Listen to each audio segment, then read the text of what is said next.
Hello students, आप कैसे हैं। आज हम सेल बायोलॉजी का एक इंपॉर्टेंट टॉपिक को शुरू करने वाले हैं जिसका नाम है क्रोमोसोम्स। तो आज के टॉपिक में हम समझेंगे कि क्रोमोसोम्स क्या होते हैं, क्रोमोसोम्स के फंक्शन क्या होते हैं और ये जो क्रोमोसोम्स हैं कितने टाइप्स के होते हैं, इसी बारे में आप विस्तृत जानकारी को लेंगे। आप सभी ने अपने प्रीवियस क्लासेस के अंदर पढ़ा हुआ है गुणसूत्र क्रोमोसोम के बारे में। क्रोमोसोम्स कहाँ पर होते हैं आप हैं, तो ये आपने, मैं अगर एक आउटलाइन की बात करता हूं तो हम क्या कहेंगे कि this is a typical and simplest cell of any livings, it may be animal और द प्लांट। और इसमें क्या होता है, इसमें होते हैं न्यूक्लियस। हम यूकैरियोटिक्स की बात कर रहा हूं मैं, यूकैरियोटिक एनिमल्स। आप सभी जानते हैं कि यूकैरियोटिक सेल्स किसे कहते हैं, वे सेल्स जिसमें न्यूक्लियस न्यूक्लियर मेम्ब्रेन से कवर्ड रहता है उसे हम क्या बोलते हैं, यूकैरियोटिक सेल्स बोलते हैं। तो यहाँ पर एक यूकैरियोटिक सेल है, इसमें न्यूक्लियस न्यूक्लियर मेम्ब्रेन से रैप्ड रहता है और इस न्यूक्लियस में क्या रहते हैं, क्रोमोसोम्स रहते हैं। यहाँ पे मैं यहाँ पे लेबलिंग कर देता हूँ, आपको समझने में आसानी रहेगी। तो हम ये कहेंगे ये क्या है, क्रोमोसोम्स होते हैं। अभी इसकी हम विस्तृत डिटेल इंफॉर्मेशन को पढ़ेंगे। ये है न्यूक्लियस और ये वाली स्ट्रक्चर क्या है, ये है एक सेल। ओके, तो ये हमने बात की पोजीशन के बारे में, क्रोमोसोम्स कहाँ होते हैं। चलिए अब यहाँ पे मैं थोड़ा सा आपको एक सिंपल स्ट्रक्चर को समझाना चाहूंगा कि क्रोमोसोम्स है यह सेल में कैसे दिखाई देते हैं और कब दिखाई देते हैं। आप सभी ने अपनी प्रीवियस क्लास के अंदर सेल डिवीजन के बारे में पढ़ा हुआ है। कोशिका विभाजन कितने प्रकार के होते हैं, माइटोसिस होता है और मियोसिस सेल डिवीजन होते हैं। जब कभी कोशिका विभाजन होता है, मैं देखिए यहाँ पर इस सेल डिवीजन की डिटेल में नहीं जाऊंगा, इन शॉर्ट बता रहा हूं। इसके लिए आपको अलग से हमारी एक वीडियो है सेल डिवीजन की, उसको देखना पड़ेगा। जब कभी भी सेल डिवीजन होता है तो आपने नाम सुना हुआ है प्रोफेज, मेटाफेज, एनाफेज और टेलोफेज। जब प्रोफेज, मेटाफेज, एनाफेज और टेलोफेज, ये 4 स्टेज के बारे में आपने पढ़ा हुआ है। कई बार ऑब्जेक्टिव क्वेश्चन पूछा जाता है कि जब कभी भी आपको क्रोमोसोम की स्ट्रक्चर को पढ़ना हो, क्रोमोसोम की स्ट्रक्चर को एनालिसिस करना हो, तो हम किस अवस्था में, यानी कि सेल की किस अवस्था में स्टडी करते हैं, तो हम कहेंगे मेटाफेज अवस्था में। क्योंकि मेटाफेज अवस्था में क्रोमोसोम स्टेबल होते हैं, मूवमेंट नहीं करते हैं, गति नहीं करते हैं। इसलिए मेटाफेज स्टेज में, सेल डिवीजन की मेटाफेज स्टेज में क्रोमोसोम की स्ट्रक्चर को आराम से पढ़ सकते हैं, समझ सकते हैं और उसको माइक्रोस्कोप में देख सकते हैं। तो यहां पर मैं सबसे पहले एक सिंप्लीफाइड डायग्राम बना रहा हूं कि एक क्रोमोसोम की स्ट्रक्चर कैसे होती है, फिर हम देखेंगे डिटेल के बारे में और इसके हिस्टोरिकल पर्सपेक्टिव को भी हम देखेंगे। हमने कहा ये एक जो क्रोमोसोम्स होता है, हमें ये सिंपल सा ऐसा दिखाई देता है। ये आपने पहले क्लासों में पढ़ा हुआ है क्रोमोसोम। और इस क्रोमोसोम में ये जो ब्रांचेस बनी हुई है, इसको हम बोलते हैं क्रोमेटिड्स बोलते हैं। इन ब्रांचेस को क्या बोलते हैं, क्रोमेटिड्स बोलते हैं। ये वाले इसके क्रोमेटिड्स है। इस तरीके से आपको क्रोमोसोम दिखाई देते हैं। बाकी और अभी डिटेल को हम पढ़ते जाएंगे। सभी बच्चे आप इंटेलिजेंट हो, इसलिए आराम से समझ सकेंगे। चलिए नाम की बात करते हैं। मैं जब यहाँ पर आपको इसका नाम बता रहा हूं, क्रोमो और सोम, क्रोमोसोम या कहते हैं हम क्रोमोसोम। क्रोमोसोम वर्ड दो पार्ट होते हैं। कौन कौन सा, पहला वर्ड बना हुआ है क्रोमो। क्रोमो का मतलब क्या होता है, कलर्ड होता है। और सोम यानी बना हुआ सोमा, सोमा का अर्थ होता है बॉडी। यानी ये कैसे हैं, कलरफुल बॉडी होती है, इसलिए इसे हम क्या बोलते हैं, कलर्ड बॉडी या क्रोमोसोम कहते हैं। ये ग्रीक लैंग्वेज के वर्ड है। जब कभी भी हम ग्रीक लैंग्वेज के वर्ड को पढ़ते हैं तो उसके ऊपर हम सुपरस्क्रिप्ट के रूप में जी लिख देते हैं, समझ जाते हैं ग्रीक लैंग्वेज का वर्ड है। लैटिन अगर वर्ड होता है तो हम यहाँ पर क्या लिख देते हैं, एल लिख देते हैं। तो इसलिए हमें इस टॉपिक को समझते समय छोटी छोटी बातों को समझते हुए चलना है, क्लियर करते चलना है। देखिए अगर आपको ये एग्जाम में पूछ लें कि what is the mean of chromosome, या कह दें क्या केमिकल कंपोजिशन है, क्रोमोसोम्स किसके बने होते हैं, तो हम कहेंगे डीएनए और प्रोटीन के। Well organised form of DNA and protein है। तो हम यहाँ पर क्या लिखेंगे इसके बारे में, ये क्या है, हम ये कहेंगे ये ऑर्गेनाइज्ड डीएनए एंड प्रोटीन। ये ऑर्गेनाइज्ड डीएनए और प्रोटीन होता है। हर पॉइंट से शॉर्ट क्वेश्चन निकलेगा, तो आप इसको आराम से समझते जाइएगा। चलिए, अब हम बात करें कुछ हिस्टोरिकल पर्सपेक्टिव की बात। जब कभी भी आपको एग्जाम में पूछ लिया जाए कि सबसे पहले क्रोमोसोम्स को किस साइंटिस्ट ने रिपोर्ट किया था, है ना, किस साइंटिस्ट ने रिपोर्ट किया था, तो उसको सबसे पहले रिपोर्ट करने वाले, देखने वाले साइंटिस्ट हैं, उनका नाम है डब्ल्यू फ्लेमिंग। मैं यहाँ पर नाम लिख लेता हूँ, बात आप नोट कर लेंगे क्लास के साथ साथ में। यहाँ पर मैं शॉर्ट में लिख देता हूँ रिपोर्टेड। इसको रिपोर्ट करने वाले व्यक्ति कौन थे? वो साइंटिस्ट हैं डब्ल्यू फ्लेमिंग। डब्ल्यू फ्लेमिंग ने फर्स्ट टाइम इनको रिपोर्ट किया था। और क्रोमोसोम को, क्रोमोसोम टर्म यानी कि नाम देने वाले साइंटिस्ट है, उनका नाम है वाल्डेयर। यानी कि इसका नेम देने वाले साइंटिस्ट हम कहेंगे नेम्ड बाय वाल्डेयर। वाल्डेयर, ये जो साइंटिस्ट थे, इन्होंने इसको क्रोमोसोम नाम दे दिया। इन्होंने माइक्रोस्कोप में स्टडी की और इन्होंने ये देखा कि क्रोमोसोम्स कलरफुल होते हैं। अभी आप फिगर में देख पाएंगे कि कैसे उनको कलरफुल क्रोमोसोम दिखाई दे रहे थे, जिसकी वजह से इनका नाम रखा गया था क्रोमोसोम। चलिए, एक और इंपॉर्टेंट पॉइंट आ रहा है ऑब्जेक्टिव क्वेश्चन में समझने के हिसाब से, वो है cytogenetics. Whenever it is asked कि what do you mean by the cytogenetics, as its name imply, this word is made by two separate words. First is the cyto and other is the genetics. Genetics, what is the mean of genetics? You know, the study of the inherited characters. क्या कहते हैं हम? अनुवंशिकी बोलते हैं। Cyto का मतलब क्या हुआ? सेल से मतलब है साइटो। आप पढ़ते हैं साइटोलॉजी का मतलब क्या होता है? सेल्स की स्टडी करना साइटोलॉजी होता है। तो साइटो वर्ड किसको रिप्रेजेंट करता है? कोशिका को, सेल को रिप्रेजेंट करता है। जेनेटिक्स अनुवंशिकी को प्रदर्शित करते हैं। और हम जानते हैं कि वन जनरेशन से अदर जनरेशन कैरेक्टर्स का ट्रांसफर किसके द्वारा होता है? क्रोमोसोम्स के द्वारा होता है। गुणसूत्रों को, क्रोमोसोम्स को हम क्या बोलते हैं? द कैरियर ऑफ जीन्स बोलते हैं। आप सभी ने हमारी प्रीवियस वीडियो में पढ़ा हुआ है, each and every character of animal and the plant is determined, is controlled by a particular gene. That gene is the segment of the DNA. वो जो जीन जो हमारे किसी कैरेक्टर के लिए रेस्पॉन्सिबल होती है, और वो जीन कहाँ होती है? गुणसूत्रों में, क्रोमोसोम के अंदर होती है। आप बात को ध्यान से समझोगे तो टॉपिक समझ में आएगा। हमने कहा जो जीन्स होती है वो कहाँ होती है? गुणसूत्रों में होती है, क्रोमोसोम्स में होती है। और वन जनरेशन से अदर जनरेशन उन जीन्स का ट्रांसफर किया जाता है, गुणसूत्रों के द्वारा किया जाता है, क्रोमोसोम्स के द्वारा किया जाता है, by mean of the sperm and ovum. इसीलिए हम क्रोमोसोम्स को क्या बोलते हैं? कैरियर ऑफ जीन्स कहते हैं, जीन्स का वाहक कहते हैं, चालक कहते हैं। तो विज्ञान की वह शाखा जिसमें हम किसकी स्टडी कर रहे हैं? क्रोमोसोम्स की स्टडी कर रहे हैं, उसको हम बोलते हैं साइटोजेनेटिक्स बोलते हैं। तो यहाँ पे सिंपली हम लिख सकते हैं क्या? Study of chromosomes. अब यहाँ पे लिखा तो केवल इतना ही है, स्टडी ऑफ क्रोमोसोम्स, गुणसूत्रों का अध्ययन करना। गुणसूत्रों की किन किन बातों का अध्ययन करना है? क्रोमोसोम्स की स्ट्रक्चर का अध्ययन करना, the study of chemical composition, रासायनिक संगठन का अध्ययन करना, क्रोमोसोम्स की एक्टिविटी का अध्ययन करना, the study of activity of chromosome.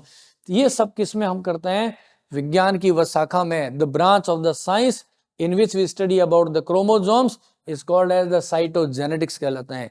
Cyto क्योंकि सेल का पार्ट है, जेनेटिक्स है, जेनेटिक्स में हेल्प करता है in the transfer in genes from one generation to another generation.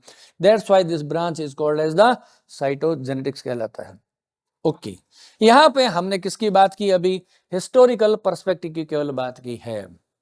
अब जब आप एक सोचें कि सेल में, आप सभी बड़े बच्चे हैं, आपने प्रैक्टिकल के दौरान एनिमल और जो प्लांट सेल्स होती है उनकी आपने स्टेनिंग की हुई है। स्टेन वर्ड को समझिएगा, स्टेन क्या चीज है? एक वर्ड है जो सामान्यतः आप सुनते हैं, स्टेनलेस स्टील बोलते हैं। वो स्टील का बर्तन जिसको हम खरीदते हैं बर्तन के रूप में, उस पर लिखा होता है स्टेनलेस स्टील। स्टेन का मतलब सरल भाषा में होता है धब्बा लगना, स्पॉट लगना। तो स्टील कौन सा? जिसके ऊपर स्टेन नहीं लगता, धब्बा नहीं लगता, उसको बोलते हैं स्टेनलेस स्टील। स्टेन वर्ड को समझाने के लिए मैं आपको ये बता रहा हूं। तो जब किसी भी सेल को या सेल ऑर्गेनेल को हमें माइक्रोस्कोप में स्टडी करनी होती है तो वैसे तो वो हमें दिखाई नहीं देता है। तो हम क्या करते हैं, सेल या सेल ऑर्गेनेल को एक स्पेसिफिक कलर के साथ उसे कलर करते हैं, रंग देते हैं, उसी कलर को क्या बोलते हैं, हम स्टेन बोलते हैं।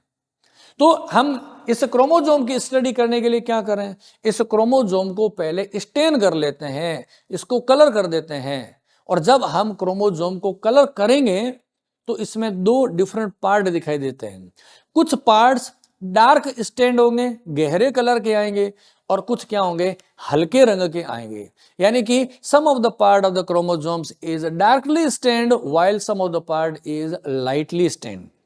ये जो डार्क और लाइट जो स्टेंड पार्ट होता है गुणसूत्रों का, उसको हम दो नाम देते हैं, हेट्रोक्रोमेटिन एंड यूक्रोमेटिन।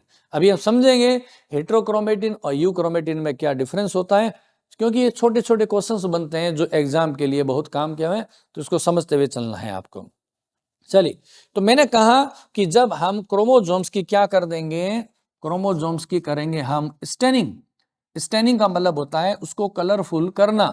तो इसको जब कलरफुल करेंगे तो इसमें दो पार्ट दिखाई देंगे जिनको हमने नाम क्या रखा है, फर्स्ट नाम रखा है हेट्रोक्रोमेटिन, हेट्रोक्रोमेटिन पार्ट। ओके, दूसरा जो पार्ट है उसे हम क्या कहते हैं, उसे हम बोलते हैं यूक्रोमेटिन पार्ट बोलते हैं। यहाँ पे हम इसको अंडरलाइन कर देते हैं। मैं जैसा बोर्ड पे लिख रहा हूं एक चीज को फोकस रखें, एग्जाम में उसी पैटर्न से लिख के आएंगे तो एग्जामिनर को कॉपी को चेक करने में आसानी रहेगी, आपके अच्छे मार्क्स आ पाएंगे। इसी तरीके से लिखना, आपको यहाँ डायग्राम बनाओ, सब कुछ क्लियर है। सेल, सेल में न्यूक्लियस है, इसमें क्रोमोजोम होते हैं, क्रोमोजोम कैसा दिखाई देता है, क्रोमेटिड्स होते हैं, वो है ना, क्रोमोजोम का नेम क्यों रखा गया है, कलर्ड है, बॉडी है, ऑर्गेनाइज्ड है, केमिकल कंपोजिशन डीएनए और प्रोटीन है, हिस्टोरिकल पर्सपेक्टिव आ गया, difference between the heterochromatin euchromatin. ऐसे सिस्टमेटिक लिखते जाएंगे तो क्या हो गए, मार्क्स अच्छे आएंगे। चलिए, तो अभी देखते हैं हेट्रोक्रोमेटिन यूक्रोमेटिन में डिफरेंस क्या है। तो मैंने कहा कि जब क्रोमोजोम को स्टेन करते हैं तो वह पार्ट जो डार्क स्टेंड होता है उसे हम क्या बोलते हैं, हेट्रोक्रोमेटिन बोलते हैं। और क्रोमोजोम का वो पार्ट जो कि लाइट स्टेंड होता है उसे हम क्या बोलेंगे, लाइट स्टेंड पार्ट को हम बोलेंगे यूक्रोमेटिन कहते हैं। अब आपको इसमें भी रटने की बात नहीं है, मैं एक जनरल सी बात बताता हूं। आपके सामने रुई पड़ी है, कॉटन जिसको हम बोलते हैं। एक तो रुई ऐसी है जिसको आपने दबा दिया, एकदम टाइट बॉल की तरह बना दिया, ओके। और एक रुई वो है जो खुली खुली है, थोड़ी सी खुली खुली है, उसके फाइबर है सारे क्या है, अलग अलग है। दोनों को सेम डाई में डालेंगे ना, समान कंसिस्टेंसी की डाई के अंदर भी, तो जो रुई का टुकड़ा, कॉटन का जो टुकड़ा है वो एकदम दबाया हुआ है, जिसमें फाइबर बहुत ज्यादा एक दूसरे के पास में आ गए हैं, वो कैसे दिखाई देगा, डार्क दिखाई देगा। और वो कॉटन का टुकड़ा जो जिसमें फाइबर खुले खुले हैं वो आपको लाइट कलर का दिखाई देगा। सेम इसमें भी वही बात है। क्रोमोजोम का वो पार्ट जहां पे क्रोमेटिन यानी कि डीएनए हम कहेंगे टाइटली कॉइल्ड होता है, वो कैसा दिखाई देगा, डार्क दिखाई देगा। और जो जिसमें डीएनए लूजली कॉइल्ड होता है, लूज पैकिंग होती है, वो कैसा होगा, लाइट कलर का होगा। तो ये रीजन वजह से है कि क्या डीएनए होता है वो कैसा होता है, टाइटली पैक्ड होता है। हम ये कह दो जो डीएनए की जो पैकिंग है वो कैसी है, टाइट। डीएनए की पैकिंग है वो टाइट है, डीएनए टाइटली पैक्ड है, उसकी भी मैं बात करूंगा। और यहां पर क्या है, डीएनए है लूज पैक्ड हो रखा है, लूज पैकिंग हो रखी है, लूज पैक्ड है। डीएनए टाइट पैक्ड है और लूज पैक्ड है। टाइट है, डीएनए बहुत कॉम्पैक्ट है, डीएनए के मॉलिक्यूल्स हाईली पैक्ड है। अब यहां पर अपने होल्ड करेंगे, वापस मैं फ्लैशबैक में डालूंगा, मेरी पुरानी वीडियो देखेंगे न्यूक्लियोसोम मॉडल के बारे में, उसका डिस्कशन यहाँ करूंगा, तो फिर कहानी अलग चली जाएगी। हम जानते हैं कि हमारे शरीर में डीएनए कैसे रहता है, डीएनए बहुत लंबा होता है, इतना लंबा होता है ऐसे खुला हुआ पड़ा रहेगा ना तो सेल्स के अंदर एंटेंगल्ड हो जाएगा, उलझ जाएगा। तो डीएनए मॉलिक्यूल क्या होगा, आपने हिस्टोन प्रोटीन का नाम सुना हुआ है कि हिस्टोन प्रोटीन की एक बॉल लाइक स्ट्रक्चर होती है, जैसे मान लेते हैं बॉल है, उसके ऊपर डीएनए से लपेटता है और लिपटने के बाद में एक स्ट्रक्चर बनाता है जिसको हम बोलते हैं न्यूक्लियोसोम मॉडल कहते हैं। और ऐसे टाइटली पैकिंग होती है न्यूक्लियोसोम मॉडल से, जिसकी अलग से सेपरेट वीडियो अपने बना रखी है न्यूक्लियोसोम मॉडल के बारे में, वहां डिटेल को आप देखेंगे। तो यहाँ तो मैं बता रहा हूँ कि यहाँ पर डीएनए टाइट पैक्ड है हिस्टोन प्रोटीन के साथ में, यहाँ पर ये लूज पैक्ड है। अब ये जैसे मैंने बोला टाइट और लूज है, इससे फंक्शन में क्या डिफरेंस आएगा, फंक्शन में ये डिफरेंस आएगा। जब डीएनए एकदम टाइट पैक्ड है, इसका मतलब वो रेस्टिंग कंडीशन में, वो एक्टिव नहीं है। अब डीएनए के एक्टिव का मतलब क्या होता है, देखिए हर बात को समझना है। डीएनए हमने कहा एक्टिव हो गया, इसका मतलब हुआ कि डीएनए से डीएनए बन रहा है, डीएनए से आरएनए बन रहा है, तब कहेगा डीएनए क्या एक्टिव है। क्योंकि जीन्स अपना इफेक्ट कैसे दिखाती है, पहले डीएनए से आरएनए बनता है, फिर आरएनए से प्रोटीन बनती है। ओके, डीएनए से आरएनए बनता है, आरएनए से प्रोटीन बनती है, तो वो हम कहते हैं कि वो डीएनए का जो पार्ट है, वो जो जीन है, वो क्या हो गई, एक्टिव हो गई है। और ये ऐसा कब होगा, जब डीएनए अपनी पैकिंग को थोड़ा ढीला करेगा, डीएनए न्यूक्लियोसोम से खुल जाएगा, पैकिंग को लूज करेंगे तभी तो वो एक्टिवेटेड हो पाएगा। तो हेटेरोक्रोमेटिन में हमने क्या कहा कि डीएनए टाइटली पैक्ड है, इसका मतलब वो एक्टिव कंडीशन में नहीं है। तो हम यहां पर लिखेंगे, यहां पे जेनेटिक मटेरियल कैसा है, ये है इनएक्टिव फॉर्म है। ये डीएनए की क्या है, इनएक्टिव फॉर्म है, और ये डीएनए की क्या है, एक्टिव फॉर्म है। ये आपको समझना है, ये तो कॉन्सेप्ट के साथ में समझ में आना चाहिए। हमने कहा डीएनए टाइट पैक्ड है, इसीलिए वो डार्क दिखाई दे रहा है। डीएनए लूज पैक्ड है, इसीलिए वो हल्का दिखाई दे रहा है। डीएनए टाइट पैक्ड है तो अपना काम नहीं कर पा रहा है, इसलिए वो क्या होगा, इनएक्टिव फॉर्म में। डीएनए लूज पैक्ड है तो वो काम कर पा रहा है, तो हम उसको कहेंगे एक्टिव है। इसका डायमीटर ज्यादा होता है, इसका डायमीटर कम होता है। इसका डायमीटर की बात करें तो लगभग कितना होता है, 250 एंगस्ट्रॉम होता है। इसका डायमीटर बात करेंगे तो लगभग 30 से 80 एंगस्ट्रॉम डायमीटर होता है। अब ये एनिमल टू एनिमल भी वेरी करता है, ठीक है ना। तो हमने कहा 250 एंगस्ट्रॉम, और ये हो गया 30 से 80। 30 से 80 क्यों कहा, डीएनए कितना खुला है, कितना लूजली है, पैक्ड है, उसी के अकॉर्डिंग इसका डायमीटर 30 से 80 डिग्री होता है। तो एग्जाम्स में कई बार पूछ लेते हैं कि what is the difference between the heterochromatin and the euchromatin. There is no reason of confusion.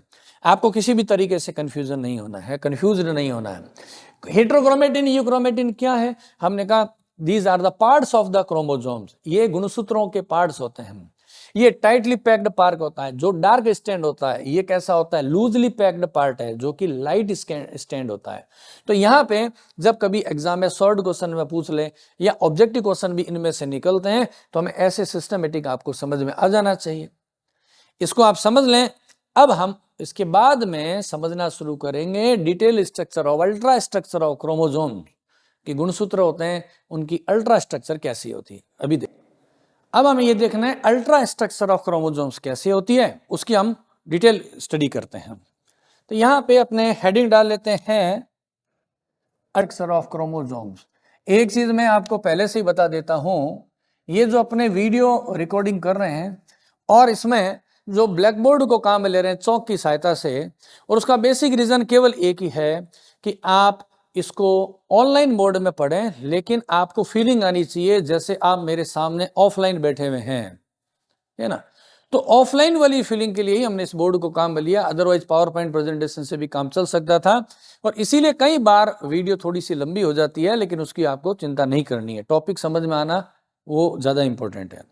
देखिए अभी हमने क्या कहा, क्रोमोसोम की अल्ट्रा स्ट्रक्चर, साथ साथ में आप ये भी समझेंगे कि डायग्राम को ड्रॉ कैसे करना है, क्योंकि जब कभी आप डिस्क्रिप्टिव एग्जाम देंगे तो आपको डायग्राम और ड्रॉ करना आना चाहिए।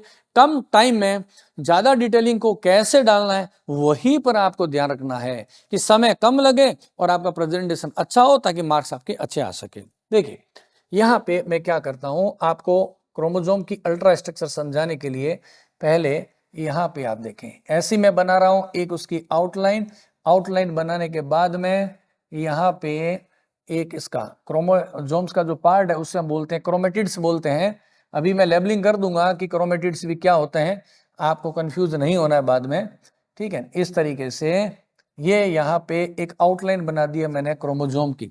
बार बार जब आप प्रैक्टिस करेंगे तो एग्जाम में आपसे एक ही बार में ड्रॉ हो जाएगा, तो अलग से पैटर्न समझना है आपको कि मैंने इसको ड्रॉ कैसे किया है। वो पैटर्न को आप समझ जाएंगे तो एग्जाम में इजी रहेगा। इस तरीके से मैंने बना दी है क्रोमोसोम की एक आउटलाइन। एग्जाम में जब आप डायग्राम को ड्रॉ करते हैं तो हम उसमें थोड़ा सा कलर्ड जो पेंसिल आती है उसको आप काम में ले लें, उससे क्या होगा, शेडिंग अच्छी हो जाएगी आपके। जैसे मैं आपको चौक से बता रहा हूं, ऐसे ही आप कलर्ड जो पेंसिल आती है उसको एग्जाम में काम में ले सकते हैं, और उससे आपका डायग्राम है उसका विजुअलाइजेशन है वो अच्छा हो जाएगा, ठीक है ना। तो ये आपकी बार बार प्रैक्टिस की बात है डेस्क्रिप्टिव एग्जाम में, और जब डायग्राम की बार बार प्रैक्टिस करेंगे तो अंडरस्टूड बात है, उसकी लेबलिंग आपको सारी लर्न हो जाएगी और उससे आपके ऑब्जेक्टिव मार्क्स भी अच्छे आएंगे। यहाँ पे पहले मैं एक और इसके इम्पोर्टेंट पार्ट को बना देता हूँ, उसके बाद में हम इसका डिस्कशन करेंगे। इसमें क्या होती है कि एक थ्रेड लाइक स्ट्रक्चर होती है ना, उसकी हम अभी लेबलिंग करेंगे तभी मैं आपको डिस्क्राइब करूंगा। और अभी मैं इसको स्पीडली थोड़ा सा कर दें ताकि आपका टाइम कम लगे। एग्जाम के अंदर भी जब बार बार आप प्रैक्टिस करेंगे तो आपसे डायग्राम में फास्ट बन जाएंगे और हर चीज को हम क्लियर करते हुए चलेंगे, है ना। तो इसीलिए पीपीटी में और बोर्ड की टीचिंग में यही एक डिफरेंस होता है कि पीपीटी फॉर्मेट में डायग्राम पहले से तैयार मिलता है, तो आपको डायरेक्टली हम एक्सप्लेन करते रहते हैं तो टाइम थोड़ा सा कम लग जाता है। लेकिन यहाँ पे टाइम बचाना इम्पोर्टेंट नहीं है, मेन एम है आपके मार्क्स ज़्यादा आए। केवल ऑब्जेक्टिव कॉम्पिटिटिव एग्जाम में ही नहीं, डेस्क्रिप्टिव एग्जाम के अंदर भी प्रेजेंटेशन आपका अच्छा हो। तो हमने कहा कि ये जो क्रोमोजोम है ये एक क्रोमोजोम बन गया है, इसका जो बीच में यहाँ पर एक पार्ट बना हुआ है इसको हम बोलते हैं प्राइमरी कॉन्स्ट्रिक्शन बोलते हैं, इसको बोलते हैं प्राइमरी कॉन्स्ट्रिक्शन बोलते हैं। हिंदी में कहें तो प्राइमरी प्राथमिक संकीर्णन, संकुचित हो गया, कॉन्स्ट्रिक्टेड पार्ट है, संकुचित पार्ट है, प्राइमरी इसलिए बोलते हैं, बीच में है, प्राइमरी है, कॉन्स्ट्रिक्शन है। और इसका एक और नाम है, इसको हम सेंट्रोमियर भी बोलते हैं, इसको हम क्या बोलते हैं, सेंट्रोमियर भी बोलते हैं। एक एक का जैसे जैसे लेबलिंग करेंगे उसके साथ साथ उसके हम फंक्शन को भी समझते हुए चलेंगे ताकि कंफ्यूजन ना हो। ये जो सेंट्रोमियर का पार्ट है प्राइमरी कॉन्स्ट्रिक्शन, ये कहाँ काम आता है, मैं यहाँ साइड में अभी डायग्राम में समझाता हूँ कि ड्यूरिंग सेल डिवीजन इसका क्या रोल होता है। आपने प्रोफेज, मेटाफेज, टेलोफेज बहुत सारी स्टेजेस के बारे में पढ़ा हुआ है सेल डिवीजन, उसकी डिटेल में तो नहीं जाएंगे हम, अदरवाइज तो सेल डिवीजन का चैप्टर शुरू हो जाएगा।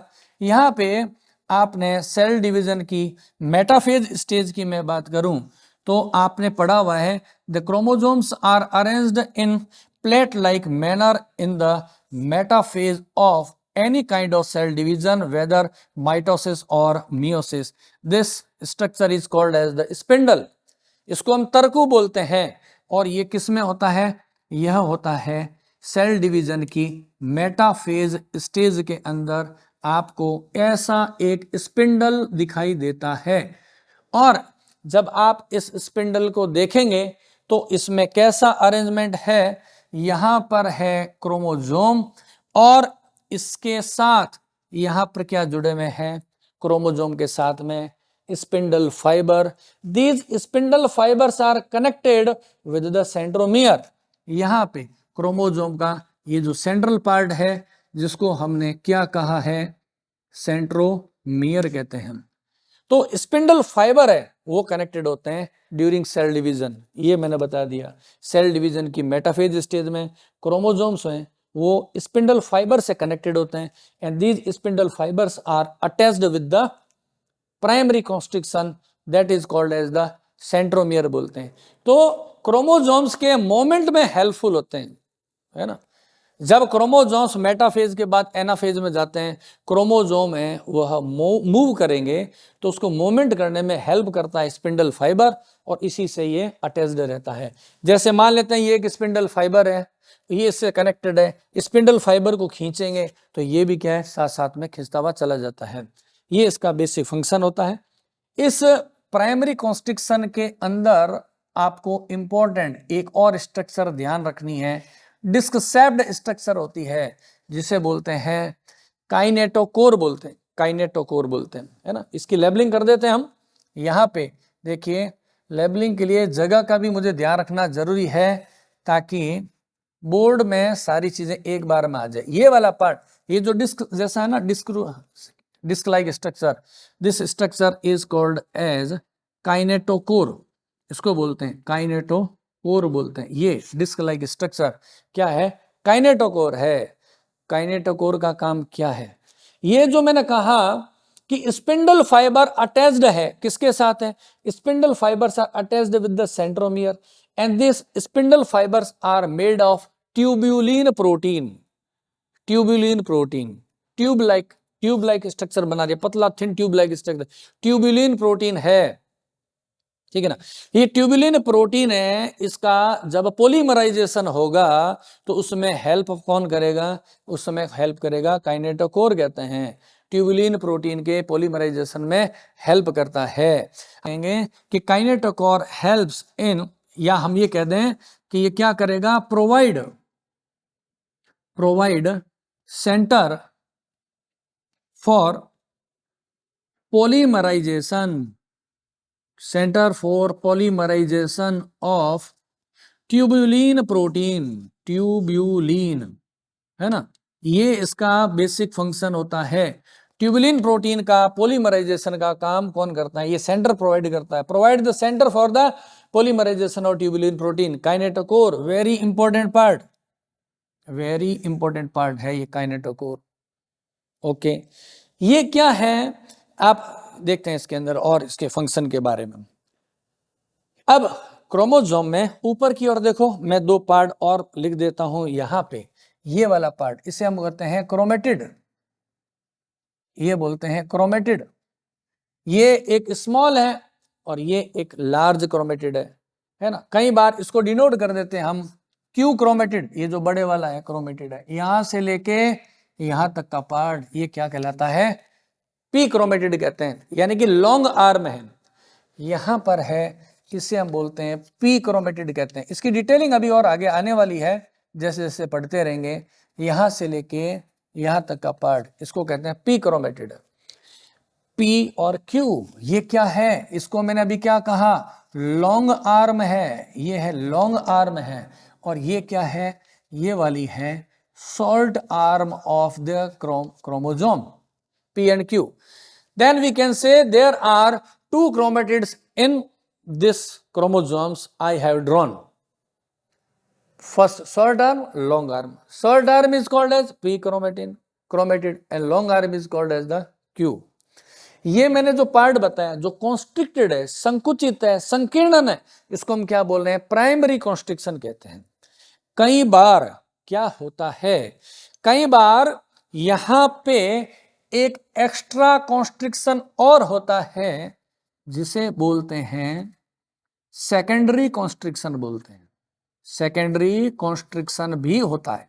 जरूरी नहीं है कि हमेशा, जरूरी नहीं है सभी क्रोमोसोम्स में हो, कुछ क्रोमोसोम्स में, मैं अभी बताऊंगा आपको। ह्यूमन बीइंग में, मानव के, आपने क्रोमोसोम पढ़े में 46 क्रोमोसोम्स होते हैं मानव में, 46 क्रोमोसोम, जिसको हम कहते हैं 23 पेयर ऑफ द क्रोमोसोम, गुणसूत्रों के 23 जोड़े होते हैं। उनमें से 13 नंबर, 14 नंबर, 15 नंबर, 21 और 22 नंबर के जो क्रोमोसोम्स हैं, ये वाले जो क्रोमोसोम्स हैं, इनमें क्या होता है, सेकेंडरी कॉन्स्ट्रिक्शन होता है। अगर किसी क्रोमोसोम में सेकेंडरी कॉन्स्ट्रिक्शन हो तो ऐसे क्रोमोसोम को बोलते हैं सेट क्रोमोसोम्स कहते हैं, सेट क्रोमोसोम्स, ठीक है ना। ये एग्जाम में पूछ लेते हैं, ह्यूमन में सेट क्रोमोसोम्स कितने होते हैं, तो हम कहेंगे 5 पेयर्स होते हैं, ठीक है ना।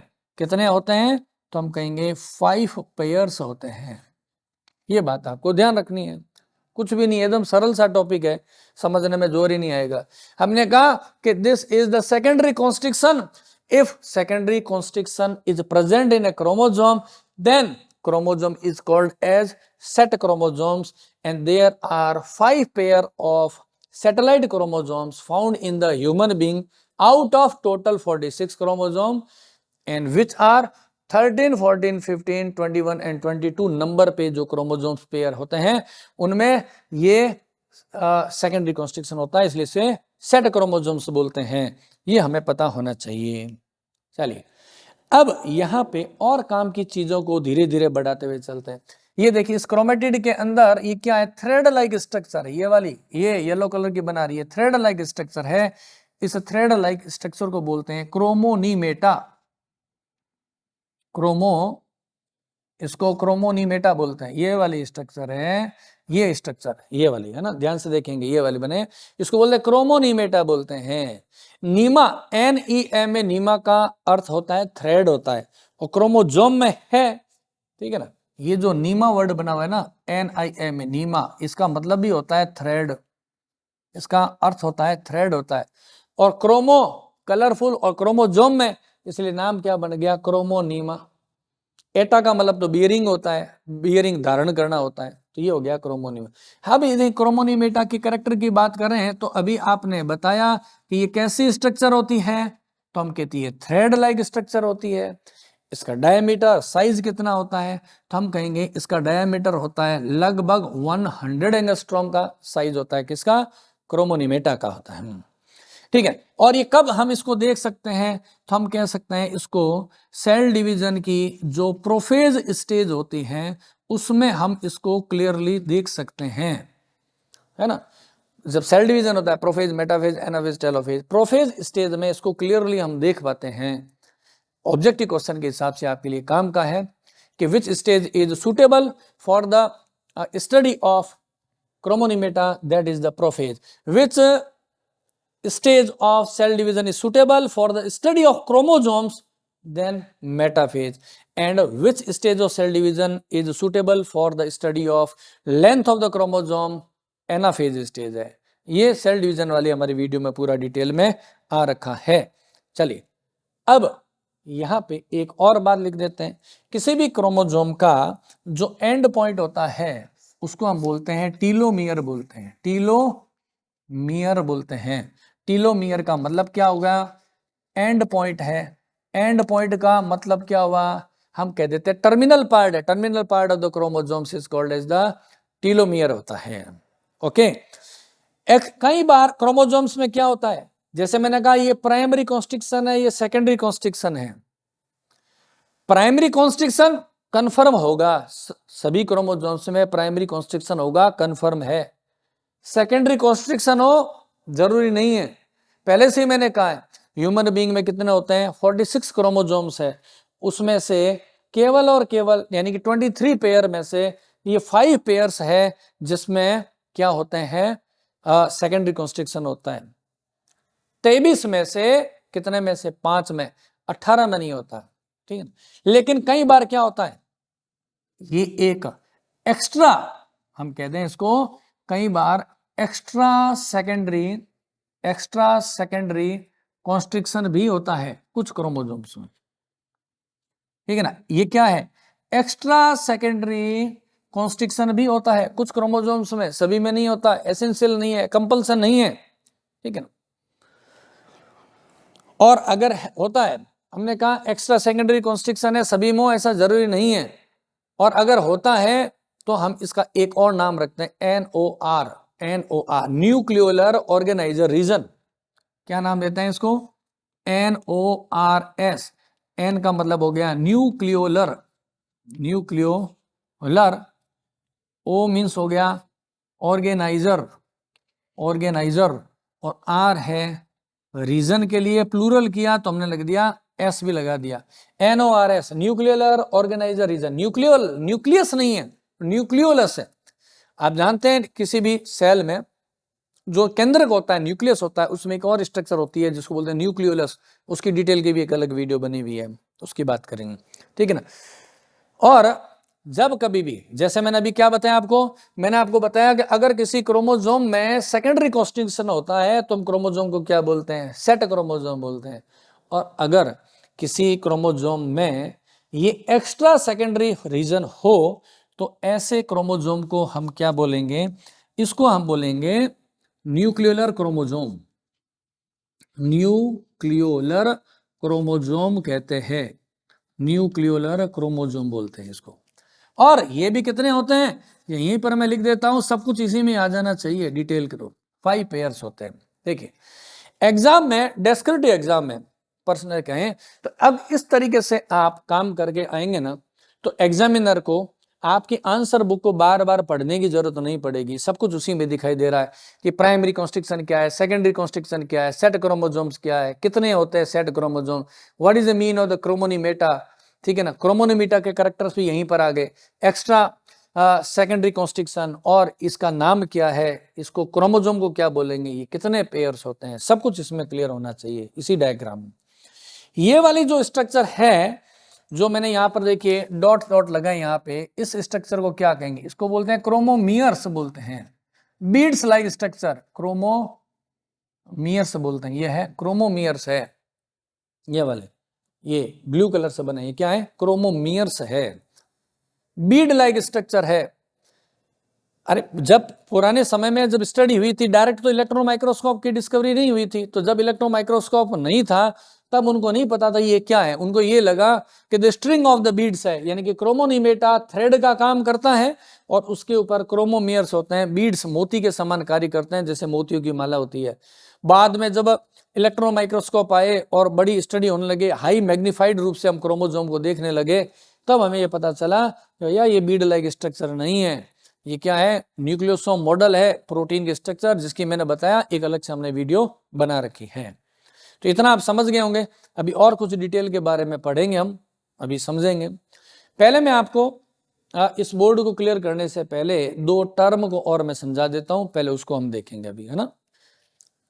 आप देखिए क्रोमोसोम की स्ट्रक्चर को आप समझ चुके हो। क्रोमोसोम की स्ट्रक्चर को समझने के बाद हम एक इंपॉर्टेंट एस्पेक्ट को समझेंगे जिसे बोलते हैं क्रोमोसोमल बेंडिंग। बैंड आप जानते हैं, पट्टी को बोलते हैं, स्ट्राइप को बोलते हैं। जब क्रोमोसोम को हम डिफरेंट स्टेन से रंग कर देते हैं, स्टेनिंग कर देते हैं, तो उस पे डिफरेंट टाइप के बैंड्स बन जाते हैं, उसी को बोलते हैं हम क्रोमोसोमल बेंडिंग बोलते हैं। अभी डिटेल में समझेंगे डायग्राम के द्वारा, तो क्रोमोसोमल बेंडिंग आपको समझ में आ जाएगी। तो यहाँ पे सबसे पहले हमने टाइटल लिख देते हैं क्रोमोसोमल बेंडिंग। इसको समझना है, बहुत इजी टॉपिक है। क्रोमोसोमल और हमने कहा बेंडिंग, यानी कि उसमें बेंड है, उसका पैटर्न क्या होता है, उसी को बोलते हैं क्रोमोसोमल बेंडिंग।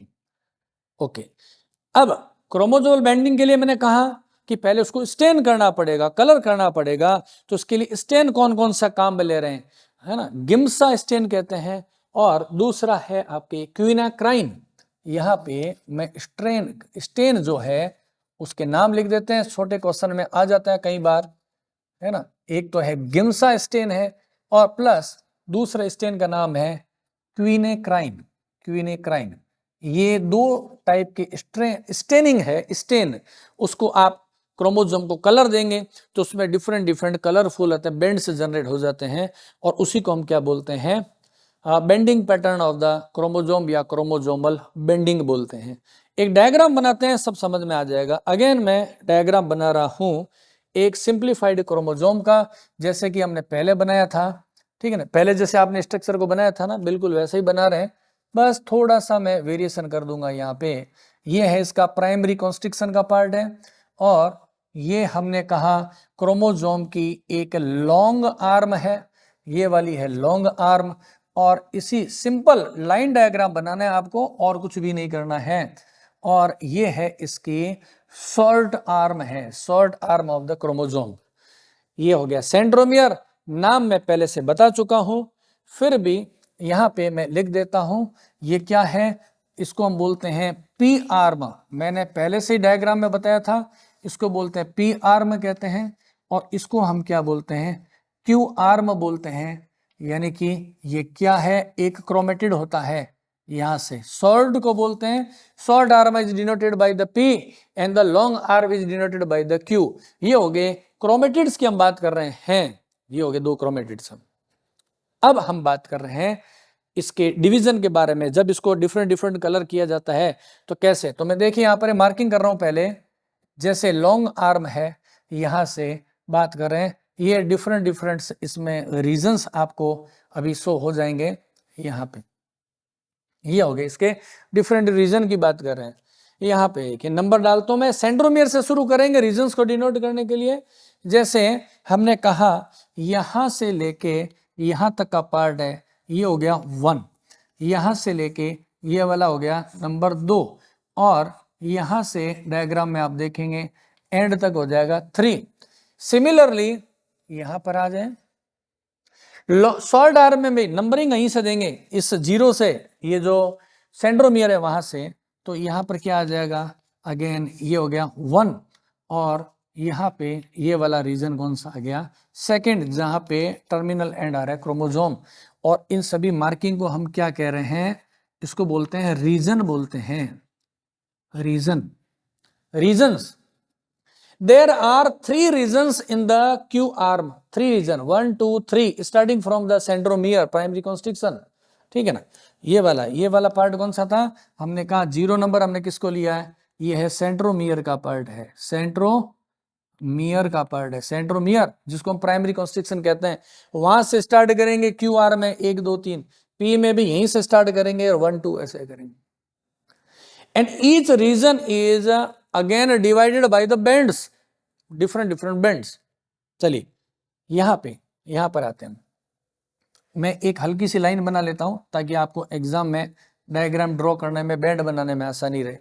डिफरेंट बैंड हो सकते हैं, जैसे मैंने कहा कि ये वाला जो पार्ट है 1 रीजन है, इसमें मे भी यहाँ पे अलग कलर काम में लेते हैं, मे भी 2 बैंड हो सकते हैं, 5-6 बैंड भी हो सकते हैं, ये वाले हो गए डिफरेंट बैंड्स के रीजन है। सिमिलरली यहाँ पर बैंड हो सकते हैं, यहाँ पर ऐसे बैंड्स हो जाते हैं। ये जो सब डिवाइडेड पार्ट हुआ है पूरा क्रोमेटिड क्यू आर्म के 3 पार्ट हो गए, ये हो गया रीजन 1, रीजन 2 एंड रीजन 3। अब रीजन 1 अगेन है वो डिवाइडेड है, इसके नंबर डाल दूं मैं, ये हो गया 1, 2, 3।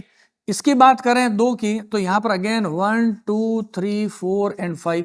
3 नंबर रीजन की बात करेंगे तो हम लिखेंगे 1, 2, 3 एंड 4।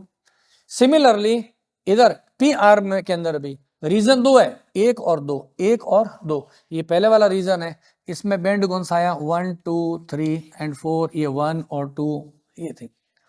डिफरेंट क्रोमोसोम्स की लेंथ अलग अलग होती है तो बैंड का पैटर्न भी अलग होगा। मैं तो आपको ये बता रहा हूं कि रीजन और बैंड्स हैं, उनको हम कैसे डायग्राम में शो करते हैं। ये क्या है, इसके बैंड्स हैं, और ये आगे इसके क्या है, ये रीजन है।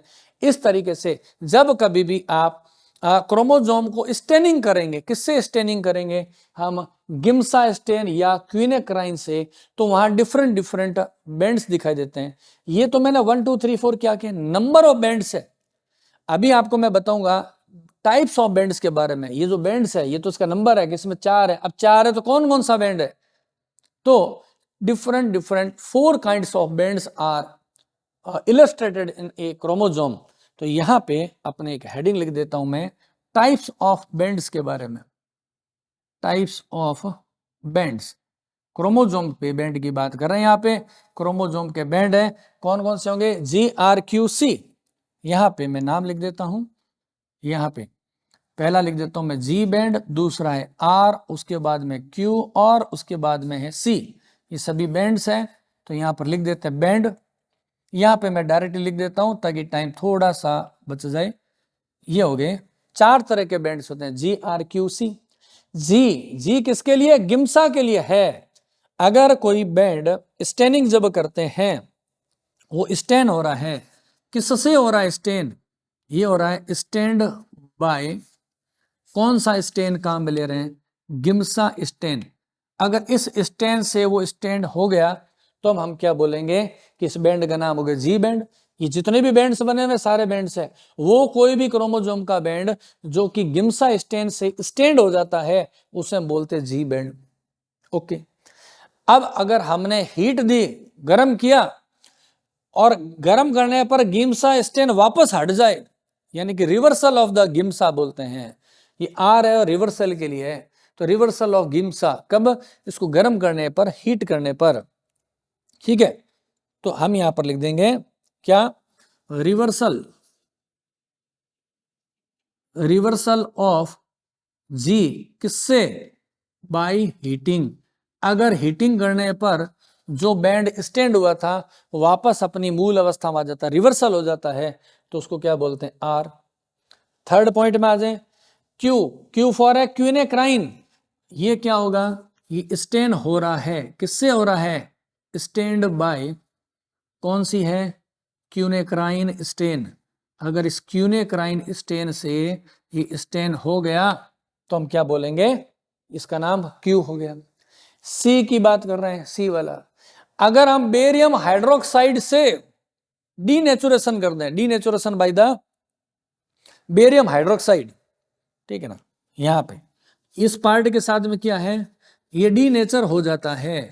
डीनेचर किससे हो जाता है, डीनेचर बाय, शॉर्ट में लिख देता हूं मैं बेरियम को तो, और यहाँ पर OH लिख देता हूं। इसको केमिकल फॉर्मूले के रूप में न लें, शॉर्ट में लिख रहा हूं बेरियम हाइड्रोक्साइड, फॉर्मूला ये नहीं है, मैं फॉर्मूले की बात नहीं कर रहा हूं।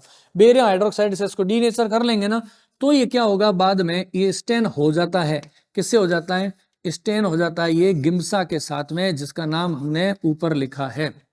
ये नॉर्मल स्टेन नहीं हो रहा, लेकिन बेरियम हाइड्रोक्साइड से जब इसको डीनेचर कर देते हैं तो ये गिम्सा स्टेन से स्टेंड हो जाता है। तो टोटल स्टेन कौन से काम में ले रहे हैं, गिम्सा और क्यूनेक्राइन। जी गिम्सा से स्टेंड हो रहा है तो जी नाम हो गया, क्यूनेक्राइन से हो रहा है तो क्यू हो गया, हट गया तो रिवर्सल हो गया, और ये हो गया आपका गिम्सा से स्टेंड है, लेकिन after the denaturation by the barium hydroxide है। तो इस तरीके से क्या होते हैं, डिफरेंट डिफरेंट क्रोमोजोम्स में बेंड होते हैं, जिनको हम बोलते हैं क्रोमोजोमल बेंडिंग बोलते हैं, क्रोमोजोमल बेंडिंग पैटर्न। इसको आपको समझने की जरूरत थी। अब यहां पे मैं एक टर्म समझा रहा हूं, उसको आप समझिएगा। दो टर्म है एक्चुअल में। पहली टर्म का नाम है कैरियोग्राम या कैरियोटाइप, कैरियोग्राम या कैरियोटाइप, और दूसरी का नाम है ईडियोग्राम बोलते हैं। कैरियोग्राम, ईडियोग्राम, डिफरेंस क्या है उसको देखते हैं। हम जानते हैं कि ह्यूमन बीइंग में क्रोमोजोम्स कितने होते हैं, 23 पेयर्स होते हैं, 46 है, 46 गुणसूत्र है। जोड़े में, जोड़ा किसका, होमोलोगस, समजात गुणसूत्रों का जोड़ा है ना। तो कितने हो गए पेयर बने, तो 23 पेयर्स बन गए क्रोमोजोम। सभी क्रोमोजोम का साइज डिफरेंट डिफरेंट होता है। जब हम क्रोमोजोम्स को, 23 पेयर क्रोमोजोम्स को arranged as per the length of the chromosome, size के अकॉर्डिंग जब हम क्रोमोजोम्स को अरेंज्ड कर देते हैं और फिर जब उसका फोटो लेते हैं, तो हम उस फोटोग्राफ को क्या बोलते हैं, कैरियोटाइप बोलते हैं या कैरियोग्राम बोलते हैं। अभी आप डायग्राम के अंदर यहां देख पाएंगे कि कैरियोटाइप होता है किस तरीके से होता है, जिसको हम कैरियोग्राम भी बोलते हैं। तो हम कह सकते हैं द कैरियोटाइप और the karyogram is such the photograph और the depiction in which all the chromosomes, the 23 pairs of the chromosomes are arranged as per the length, or we can say as per the height of the chromosomes। तो उस photograph को, उस presentation को हम क्या बोलते हैं, karyotype और कैरियोग्राम। किस आधार पे किया हमने ये arrangement, size of the chromosome, karyotype है। अब मैं बात करता हूं ईडियोग्राम क्या होता है, ईडियोग्राम, ईडियोग्राम नाम यहां लिख देता हूं मैं एक बार दोबारा। पहले मैंने नाम क्या लिया था, कैरियोटाइप नाम लिया था मैंने, कैरियोटाइप, और दूसरा मैं नाम क्या बता रहा हूं, ईडियोग्राम। ठीक है, ईडियोग्राम क्या है, ईडियोग्राम है कि क्रोमोसोम के सेंट्रोमियर की जो पोजीशन है उसको वो डिनोट करता है। जैसे मैंने कहा कि यहाँ पे सेंट्रोमियर कहाँ है, क्रोमोसोम्स के मिड में नहीं है, थोड़ा सा मिड से एक तरफ है। अगर ये सेंट्रोमियर मिड में होता तो दोनों क्रोमेटिड पी और क्यू आर में उसकी लेंथ बराबर होती, ठीक है ना। तो कुछ क्रोमोसोम में सेंट्रोमियर मिड में होता है, पी और क्यू की लेंथ बराबर होती है। किसी में क्या होगा, थोड़ा सा डिस्प्लेस्ड हो जाएगा, तो एक आर्म शॉर्ट बन जाएगी, दूसरी आर्म बड़ी बन जाएगी। किसी में इतना डिस्प्लेसमेंट है कि सेंट्रोमियर आ गया एकदम किनारे पे, पी आर्म एकदम छोटी है और क्यू आर्म बहुत बड़ी हो गई है। और किसी में क्या होगा, सेंट्रोमियर होगा एकदम वन साइडेड होगा। तो सेंट्रोमियर की पोजीशन क्रोमोसोम में डिफरेंट डिफरेंट होती है। तो सेंट्रोमियर की पोजीशन को the photograph of chromosomal depiction showing the position of centromere, उसी डायग्राम को, उस फोटोग्राफ को हम क्या बोलते हैं, ईडियोग्राम बोलते हैं। तो आपको पता होना चाहिए कैरियोग्राम और ईडियोग्राम में डिफरेंस क्या होता है। ओके, अभी हमने कहा सेंट्रोमियर की पोजीशन डिफरेंट डिफरेंट होती है।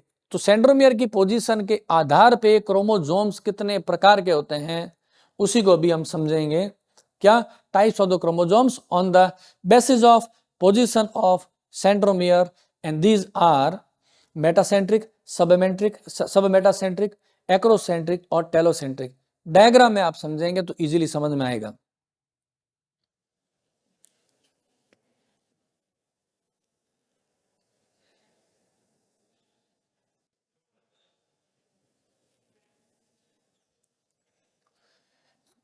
तो हमने कहा कि ये जो सेंट्रोमियर होता है इसकी पोजीशन क्या होती है, डिफरेंट होती है। सेंट्रोमियर की पोजीशन के आधार पे क्रोमोसोम्स होते हैं वो कई प्रकार के होते हैं, उसी को हम देखते हैं।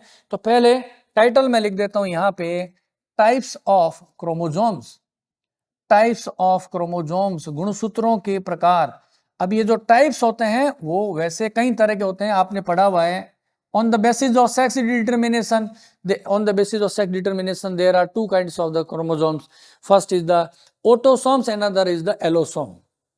आपने पढ़ा हुआ है ऑटोसोम वे क्रोमोसोम्स होते हैं जो मेल और फीमेल में सेम होते हैं, सिमिलर होते हैं, that control the somatic trait of the animal, जिससे कायिक लक्षणों का कंट्रोल होता है। The genes which is responsible for the somatic traits are present on the somatic chromosomes और autosome. XX and XY, XY in the male and XX in the female, two chromosomes control the determine the sex of the animal, human being, that is called as the sex chromosomes or the allosome. तो on the basis of लिंग के आधार पे, लिंग के निर्धारण के आधार पर chromosome की दो कैटेगरी हो गई, ऑटोसोम और एलोसोम। लेकिन यहां पे मैं बता रहा हूं types of chromosomes on the basis of position of centromere. Diagram में देखेंगे, अभी मैं लिख देता हूं यहां पे। सबसे पहला मैं टाइप लिख रहा हूं यहां पे metacentric, metacentric, metacentric chromosome. Metacentric chromosome क्या होते हैं? ऐसे जिसमें सेंट्रोमियर बिल्कुल सेंटर में हो, एकदम मिड में हो, यानी कि सेंट्रोमियर इस तरीके से हो और यहां पे ये दोनों है क्रोमेटिड्स है, इक्वल ब्रांच बन रही है P और Q। हमने कहा ये ब्रांच P होती है और ये होती है Q, और P is equal to Q। Height क्या है? बराबर है, हाइट बराबर है, लेंथ बराबर है P और Q की। सेंट्रोमियर कहाँ है? सेंट्रोमियर एग्जैक्टली मिड के अंदर है, इसलिए इसको क्या बोलते हैं? मेटासेंट्रिक क्रोमोसोम्स बोलते हैं। अब देखें, ये सेंट्रोमियर थोड़ा सा डिस्प्लेस्ड हो गया, ठीक है ना, ये थोड़ा सा डिस्प्लेस्ड हो गया, तब इसे बोलते हैं सब मेटासेंट्रिक, इसको बोलते हैं सब मेटासेंट्रिक क्रोमोसोम। थोड़ा सा डिस्प्लेस्ड हो गया तो आप देखें डायग्राम में किस तरीके से दिखाई देगा। एक आर्म क्रोमोसोम की है बड़ी, ये डिस्प्लेस्ड हो गया है सेंट्रोमियर। ये ब्रांच P ब्रांच कौन सी है? छोटी है, और Q ब्रांच कैसी है? बड़ी है। एक क्रोमेटिड छोटा है और एक क्रोमेटिड बड़ा है, इसलिए नाम क्या हुआ? सब मेटासेंट्रिक। तीसरे की बात कर रहे हैं। अगला एक्रोसेंट्रिक, कि एक्रोसेंट्रिक क्या होते हैं? एक्रोसेंट्रिक क्रोमोसोम क्या होते हैं?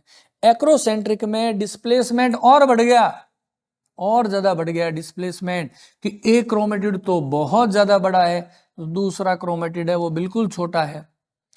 P वाला एकदम छोटा है, Q वाली ब्रांच एकदम बड़ी है क्रोमेटिड, इसलिए इसे क्या बोलते हैं? एक्रोसेंट्रिक। और लास्ट वन है जिसे हम बोलते हैं टेलोसेंट्रिक, बोलते हैं टेलोसेंट्रिक क्रोमोसोम बोलते हैं।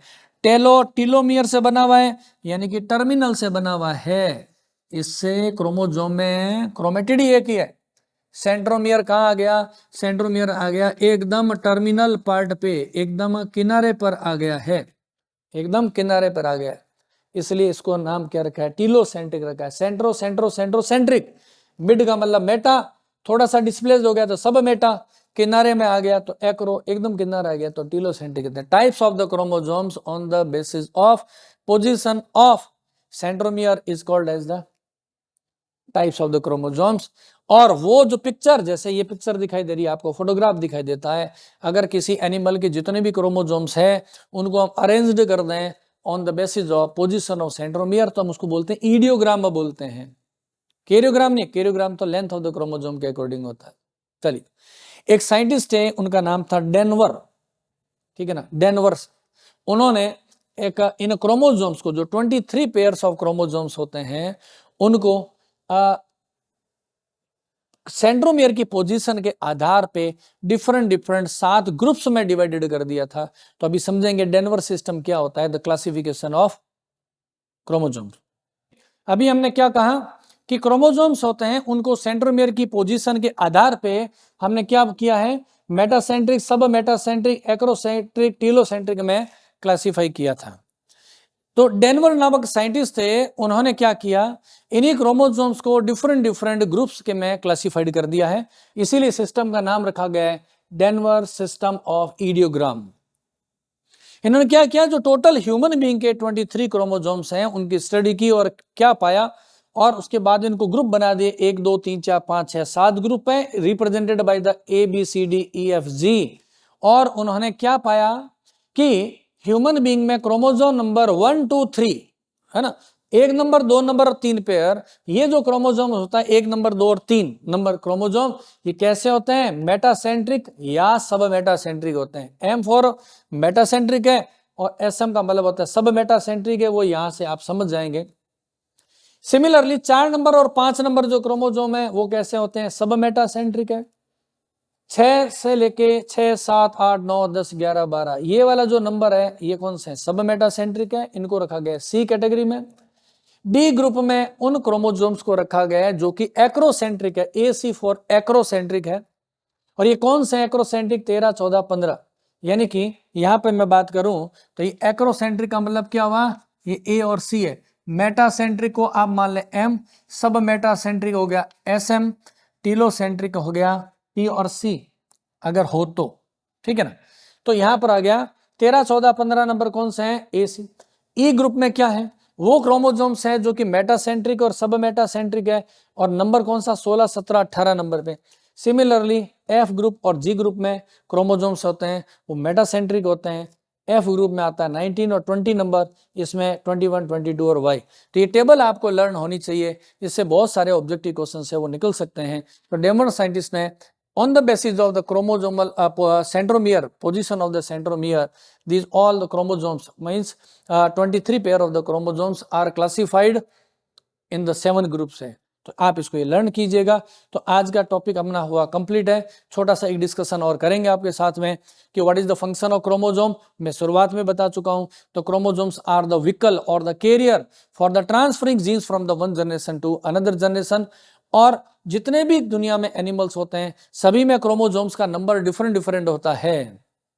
जैसे ह्यूमन बीइंग में 23 पेयर्स हो गया, तो नंबर ऑफ क्रोमोसोम्स है वो एनिमल्स में डिफरेंट, एनिमल टू एनिमल कितने होते हैं, तो उसका हम यहाँ पर आपके सामने चार्ट लगा देंगे। आप देख लेंगे कि डिफरेंट डिफरेंट एनिमल में नंबर ऑफ क्रोमोसोम्स कितने होते हैं, वो तो आपको रटने की आवश्यकता रहेगी। Thank you so much. आगे से इसी तरीके से पढ़ाई करते रहें, और इस वीडियो के साथ में ऑब्जेक्टिव क्वेश्चंस आपको मिल जाएंगे, PDF का लिंक होगा, वहां से उसको आप डाउनलोड कर लेंगे, ताकि उस ऑब्जेक्टिव क्वेश्चंस की जब प्रैक्टिस करेंगे और जब पढ़ेंगे तो आपके मार्क्स अच्छे आएंगे। Thank you.